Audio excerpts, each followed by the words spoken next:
Tonton Will, je te comprends. Oh, que je te comprends. Quand on voit cette photo-là, ça pourrait faire perdre la tête à n'importe quel homme. Bonjour, bonsoir, bienvenue sur la chaîne du Sorcereur.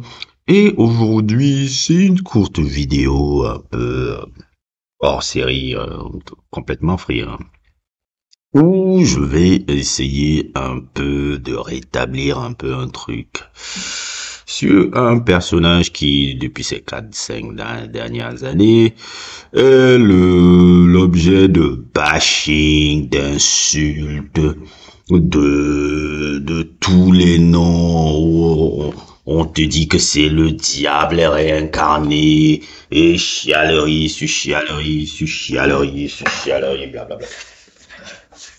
Ah, mon cher. C'est-à-dire que cette femme-là, j'ai l'impression que les hommes, surtout la bande des zozos, des red pill là, qui sont un peu des anciens rageux là, ont décidé de prendre Jada Pinkett comme une preuve de comment la femme noire américaine peut être une connasse cendre, soi-disant. Alors que comme je l'ai dit depuis le départ, si je vous avais vu quelques des vidéos, j'en ai fait même référence à la vidéo sur sa fille Willow Smith, que si vous n'avez pas encore eu à le regarder, elle est super sympa cette vidéo-là. Je vous la mettrai en description à la fin de cette vidéo. Que on peut comprendre que la personne qui s'est mis dans le pétrin, c'est Will Smith. Parce que comme je vous l'ai sorti dans cette vidéo-là, Will Smith, vous regardez, c'est lui qui est parti chercher cette femme-là. Cette femme-là avait même quitté Hollywood et voulait aller dans une ferme. Pardon. Elle avait complètement quitté le monde d'Hollywood. C'est Will Smith qui part la chercher. Donc, on ne vient même plus. Et Will Smith vous fait comprendre qu'il n'en a rien à foutre. Que cette femme-là, ça restera toujours la femme de sa vie, qu'elle soit mariée ou pas. Il vous fait que vous le dire, il fait que vous le faire comprendre, il fait que vous le dénoncez. Donc, je ne sais pas pourquoi vous vous énervez. Je ne sais pas pourquoi les hommes essaient de faire une bataille où ils projettent un peu leur bataille contre certaines femmes noires. Je ne comprends pas. Non pas que je dis que Jada Pinkett est une personne parfaite et qu'elle n'a pas son lot de casseroles, mais pour moi, j'aime pas quand ça commence à devenir un peu un bashing facile. Vous me connaissez, je ne suis pas quelqu'un qui hurle avec les moutons. Je n'aime pas quand le bashing devient facile, quand le bashing est ridicule et pathétique. Parce que moi, je fais partie des personnes qui n'aiment jamais lancer la pierre avec tout le monde. J'ai toujours trouvé ça lâche. Sauf si la personne le mérite. Hein. Sauf si la personne le mérite, comme Brother Love, il mérite amplement ce qui lui arrive. Mais c'est maintenant que les gens se réveillent, c'est ça qui me fait rire. Ou bien même maintenant que les gens font la fausse hypocrisie de se réveiller. Puisque quand quelqu'un a souvent l'argent, on ferme les yeux sur tout. Et Jada Pinkett, moi j'ai envie de dire que il faut vous rappeler que cette femme-là est une icône. Hein. Qu'importe les trucs dessous d'elle, cette femme-là est une icône. Pas forcément une icône sur le plan international, truc, mais c'est une icône de la pop culture noire américaine. Et les gens ont tendance à l'oublier. Jada Pinkett est une icône de la pop culture noire américaine. Dans la pop culture noire américaine, un peu si je dois un peu faire des trucs, Will Smith serait un peu, on va dire un peu les Beatles. Tupac serait un peu les Rolling Stones. Et Jada Pinkett, si on doit classer Jada Pinkett dans la pop culture noire américaine, hein, j'insiste bien, elle sera un peu l'équivalent un peu de ces groupes de grunge que vous voyez là, genre Alice in Chains, Pearl Jam là. C'est-à-dire dans l'impact qu'elle a. C'est une femme qui est là dedans. C'est une artiste accomplie. C'est une artiste accomplie. Une noire qui, je crois même, cassait déjà les codes de son époque parce que c'est une afro-punk dans sa mentalité. Ça se voit beaucoup chez sa fille parce que les gens ne comprennent même pas qui est Jada Pinkett. Ils ont toujours que, parce que la narrative, c'est toujours de roi. Oui, dans les gros médias, un peu médias internationaux ou médias de blanc, c'est la femme de Will Smith. Mais dans la pop culture noire américaine, non, je suis désolé de dire ça, ça va choquer les gens, c'est une royauté. C'est une royauté. Elle est un peu, je dis, comme je vous le dis tout de suite, elle est, si Tupac et sont les Beatles, non, Tupac et les Rolling Stones, Will Smith c'est les Beatles, elle est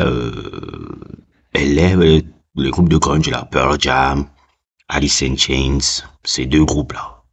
Vous connaissez aussi les gens qui suivent le rock et tout en général, ils vont comprendre ce que je veux dire par là, en termes d'impact. Et c'est ce qu'elle est. C'est ce qu'elle est. Je crois que même un peu la jalousie, parce qu'il y a beaucoup de jalousie autour de cette dame-là, c'est d'avoir côtoyé énormément d'icônes comme ça légendaires. Et d'avoir eu des icônes légendaires qui étaient un peu enamourachées d'elle. Je pense que beaucoup de femmes noires sont jalouses de ça. Beaucoup d'hommes noirs sont agacés par ça et beaucoup de femmes noires sont excessivement jalouses par rapport à ça. Parce qu'on parle quand même d'une femme qui a été amie d'enfance, amie amoureuse, je ne sais pas, de Tupac. Et qui a une lettre d'amour écrite par Tupac. Tupac a écrit une lettre d'amour pour elle. Je ne sais pas si c'était une lettre d'amour, mais bon, la lettre était quand même particulière. On a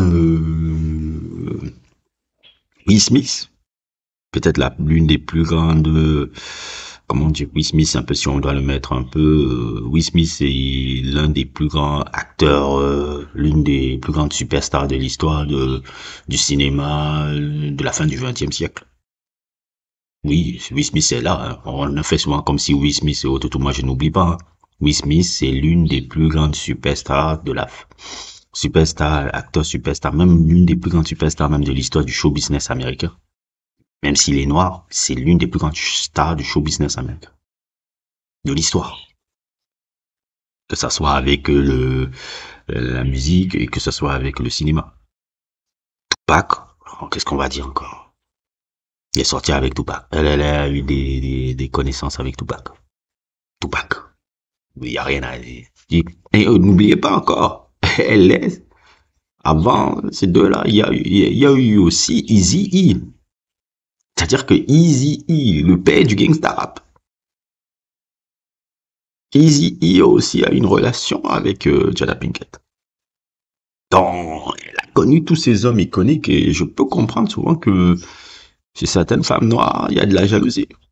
Je dis, mais pourquoi ils sont énamourés d'elle et moi? Je dis, la femme comme Jada Pinkett là, même si je pense qu'il ne faut pas trop épouser ce genre de femmes là, elles ont un truc, mon frère. Elles ont un truc. Ça, j'ai connu, bon, faut pas parler trop de ma vie privée, j'ai connu une fille un peu qui était comme ça. Qui était comme ça ici là. J'ai connu une fille comme ça là, qui était qui ressemblait même de gouttes d'eau à Jada Pinkett. Elle avait le même truc, se ressemblait de gouttes d'eau et qui aussi c'était un peu une rebelle qui aime faire les choses, free spirit, là les passions sur des choses un peu alternatives et tout. Et je connais une femme comme ça ici. C'est les femmes que tu dois côtoyer, mais tu dois pas forcément te marier avec, parce que si tu te maries avec, c'est la catastrophe. Ça, s'il y a quelque chose que j'ai compris, c'est ça. C'est les femmes que tu dois kiffer de temps en temps, tu fais des trucs, mais tu les mets un peu à distance après. Parce que si tu restes avec ça, moi, je vous le dis, j'ai vite compris très tôt que ça, c'est le chaos. Mais je comprends la fascination que cette femme-là peut faire à certains gars. Elle fait beaucoup de fascination avec là.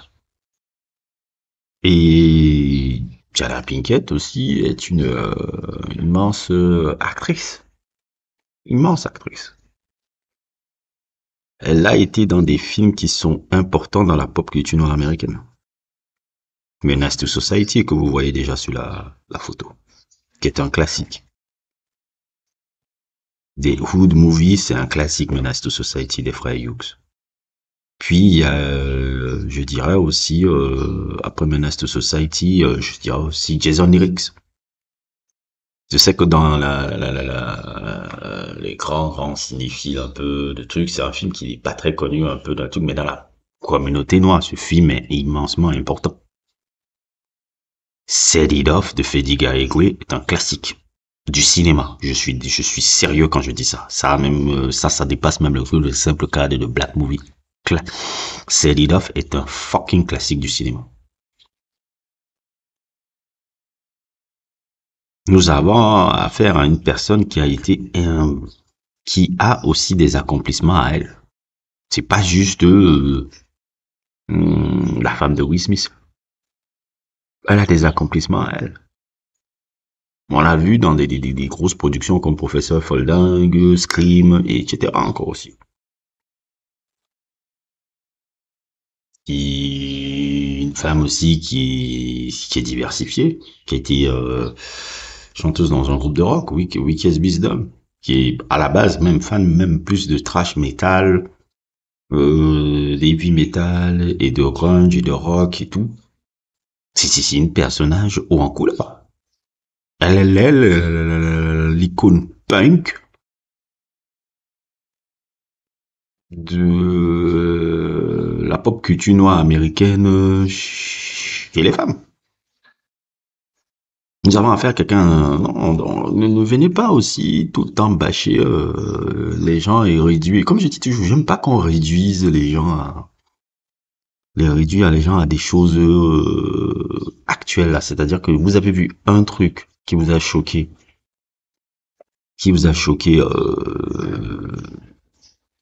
les dernières années, vous commencez à faire que la narrative soit sensationnelle. C'est faux. Et je veux dire aussi, moi, je suis content que la famille Will Smith fait valdinguer un peu leur image de perfection qu'ils nous ont vendue pendant 20 ans là. Moi, je n'avais jamais, au grand jamais adhéré. Je supportais pas le couple goal là déjà. Pour rappeler, moi, dans les années 90, moi, ouais, pourquoi ça choque un peu parce que les gens qui ont grandi un peu dans le mirage qui vous ont envoyé, je passe surtout à ma génération, Boomer, Gen Z, là, Gen X, là, insupportables des années 90, qui ont vraiment succombé au mirage du Will Smith, Jada Pinkett, vous ont fait comprendre que, tout n'est pas parfait. Chaque famille a son lot de problèmes. Et je suis content de voir ça. Pas que je suis content de me réjouir du problème des gens. Je suis content que les gens me renvoient une image humaine. Pas une sorte de perfection que vous avez bouffé pendant des années et que vous êtes venu vers, ah oui, couple parfait, couple parfait. Non, il y en a pas. Réveille-toi. Oui, hello. Même tes héros ont des failles. Même tes héros ont des histoires à raconter. Moi, je suis content que chacun, là, que même Will Smith raconte son histoire et qui dit que maintenant je veux casser l'image que j'ai créée. Je suis content qu'il y ait cette transparence-là. Au contraire, c'est une très bonne chose. Je suis content que Jada Pinkett a une transparence maintenant qu'elle arrive à sa cinquantaine et qu'elle commence à raconter aussi sa vie. Mais les gens disent, oh, qu'est-ce qu'on va regarder sur le bouquin là? Vous êtes malade. On peut apprendre énormément sur le bouquin là, qui était Tupac déjà. Elle a une insight sur Tupac que personne ne pourra avoir. Et déjà, la vie de cette femme-là aussi est intéressante. Ni du mec célibataire, une dealeuse de drogue de malade. La fille est devenue un kingpin à Baltimore. Il y a un parcours aussi, une histoire humaine intéressante. Arrêtez de réduire seulement les gens à des gimmicks, quoi. Moi, je trouve que c'est très bête, hein, de faire des conneries comme ça. C'est très bête. Vous voyez même, si vous voyez tous mes vidéos, même les gens que je critique, même les gens que je donne un jugement négatif, je ne les réduis pas. Vous voyez, je suis tout le temps en train d'attaquer Brother Love et Barnaby Basquiat tout le temps dans mes vidéos. Mais je les ai jamais réduits à ce que je les attaquais seulement. Je les décris dans toute leur totalité. Autant ce qu'ils ont su accomplir, autant qu'est-ce qu'ils ont apporté positivement, et le truc qui m'agace chez eux. Et même si j'ai une conclusion négative envers leur personne, ça n'en reste pas moins que je les réduis pas à quelque chose. C'est parce que je ne supporte même pas les gens qui me réduisent à quelque chose déjà. Donc, quand je ne supporte pas ça, je vais pas faire ça avec quelqu'un. Je dis, ah non, la personne qui est en face de moi a des multiples facettes de sa personnalité. Et il faut que j'explore des multiples facettes de sa personnalité. On va me dire, on n'a pas le temps. On a le temps. Quand on se trouve, qu'on trouve le temps de trucs, on trouve toujours le temps. Les gens disent qu'ils n'ont pas le temps, c'est faux. Si vous trouvez le temps, si vous vous intéressez aux gens, si vous êtes un peu intelligent, parce que je pense quand même que même si je ne pense pas être Anchan, mais que je suis quand même intelligent, j'essaie toujours de comprendre une personne qui est en face de moi, surtout les facettes de sa personnalité. C'est plus intelligent comme ça. Et je pense que le monde se porterait mieux si les gens faisaient cet effort-là, que de venir dire réduire les gens à des 2, 3 trucs, parce que c'est facile, quoi. Non, Jada Pinkett est une icône. Et une icône de la pop culture noire, et vous ne devez pas l'oublier. Je sais qu'elle vous fait chier. Je sais que les Red Pill, Black Horse et autres et tout, elle doit la prendre maintenant pour exemple pour tout ce qui va mal chez la femme noire, alors que j'ai envie de dire, mec, vous pouvez pas passer votre vie à vous plaindre des femmes. C'est un peu ridicule. C'est ce que je dirais, ça, que la femme, à un moment donné, faut arrêter de se plaindre des femmes comme ça. Moi, je connais une génération qui se plaint des femmes tout le temps comme ça. Moi, je trouve ça pathétique. Et voilà, quoi. Moi, c'était un peu ce que je voulais dire un peu sur ce personnage-là, que je trouve forcément intéressant, foncièrement charismatique, qu'on le veuille ou pas. Hyper charismatique, a réussi à fasciner autant d'hommes aussi iconiques comme ça. Et avoir aussi une marque dans la pop culture noire américaine aussi importante comme elle l'a été, me fait dire que c'est une icône de la pop culture noire, l'afro-punk de la pop culture noire, et qu'il faudrait pas l'oublier. Oui, elle a la femme de Will Smith, oui, elle a connu Tupac, mais Jada Pinkett a aussi une personnalité. Et quand je vois sa fille, je vois tout ce que sa fille va réussir même à pousser, même à accomplir, que elle n'a pas pu peut-être accomplir aussi en son temps, parce que peut-être on n'était pas encore à une époque où ce genre de profil de personnes pouvait s'exprimer à 100%. Moi, je dis, j'adore Jada Pinkett. Déjà, elle est toujours belle. Et Augusta Sina, oui, si j'étais à la place d'Augusta Sina, je ferais la même chose. J'ai la chance d'avoir Jada Pinkett et autres et tout qui me dit, ouais, ok, bon, on fait le truc, bah, moi je signe. Et je sais que vous ferez la même chose, moi je signe. La seule chose que je ne ferai pas, c'est venir chialer comme ce con-là, au lieu de jouer sa position. Ta position est d'être le gars qui remplace. C'est une belle position, mon gars. Aucune contrariété. On te dit seulement, viens à la maison, tu viens avec nous, tu me niques.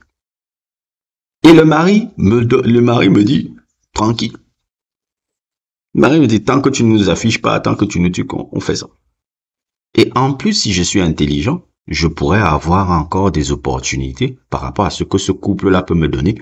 Avec les connexions, je dis, ah, peut-être il y a ça au cinéma que je pourrais apporter. Peut-être même si d'ici il avait bien joué, il serait sûrement même dans les films produits par les Will Smith. Le truc de la société, la Overbrook, là. Il serait sûrement là-bas dans les films, tu verras Auguste Asina et les films produits par Will Smith, il serait en train d'apparaître. Et tu serais là, comme, il y avait un gars qui était comme ça aussi avec, avant Auguste Asina, il y avait un gars qui était un peu dans cette même position, là. C'était Tyrese. Tyrese était dans cette position-là bien avant tous les trucs d'Auguste Asina. Vous croyez que ces trucs dans le cinéma, c'était quoi? L'histoire l'a vu depuis longtemps. Dans la pause là, je joue ma position. Je joue ma position. Oui, ok, je remplace juste les gars au tatami. Voilà les Twins. Regardez les Twins, ils jouent la position depuis 10 ans. Vous croyez que les Twins là, ils ne font pas du bien à Beyoncé? Moi, je vous le dis, ils lui font du bien.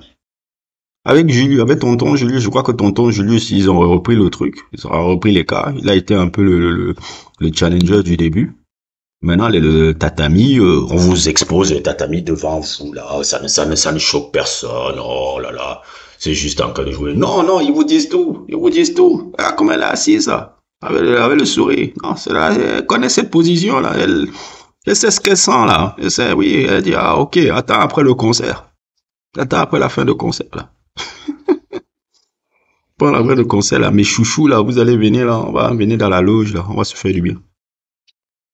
Pendant que Jay-Z, là, il est là en train de, pendant que Wannabe Basket est là en train de, sûrement être avec Steve Stout ou en train de boire du vin, pendant que les dos s'occupent de notre Queen Bee. Bon, c'est quoi? Tu joues ta position, tu as les trucs. Et Augustin Sina devait jouer sa position. Tu vas chialer parce que tu veux une histoire romantique avec elle et autres, tout. Mais quelle génération de bouffons, quoi. On te dit que merde, tu es là, tu dois niquer cadeau. Tu niques cadeau et en plus tu es truc. Reste à ta position. Moi, si j'étais à sa place, je restais à ma position et j'aurais eu tellement de trucs. Hein? Tu te tapes Jada Pinkett. Tu vis chez elle. Et tu as la bénédiction de son mari. Et tu viens chialer. Tu es vraiment un imbécile, mec. T'as rien compris à la life. Voilà pourquoi il faut jamais tuer les hommes émotionnels, là. Moi, je suis pragmatique. Tu veux ça? Je dis, mais mon Dieu, c'est le plus grand deal de ma vie. C'est le plus grand deal de ma vie. J'ai fait ça. Bon, je le parle parce que j'ai déjà été même dans des positions comme ça. Je sais ce que c'est ta position. Tu joues ta position. Tant que tu joues ta position, mon ami, tu gagnes. Et tu as les opportunités après qu'ils viennent. Mais non. On veut chialer, oui. Je veux je veux que tu dises au monde que je t'aime. Non, mais quel abruti. Il est parti se souiller. Il a souillé les joueurs. Voilà les Pete Davidson. Ça, c'est comme ça qu'il faut jouer. Et ils ont tout compris. Et les Augusta Sina, c'est des chialeurs. Pete Davidson, il a tout compris à la life. Voilà comment tu joues. N'hésitez pas à liker, n'hésitez pas à vous abonner et à plus pour d'autres aventures.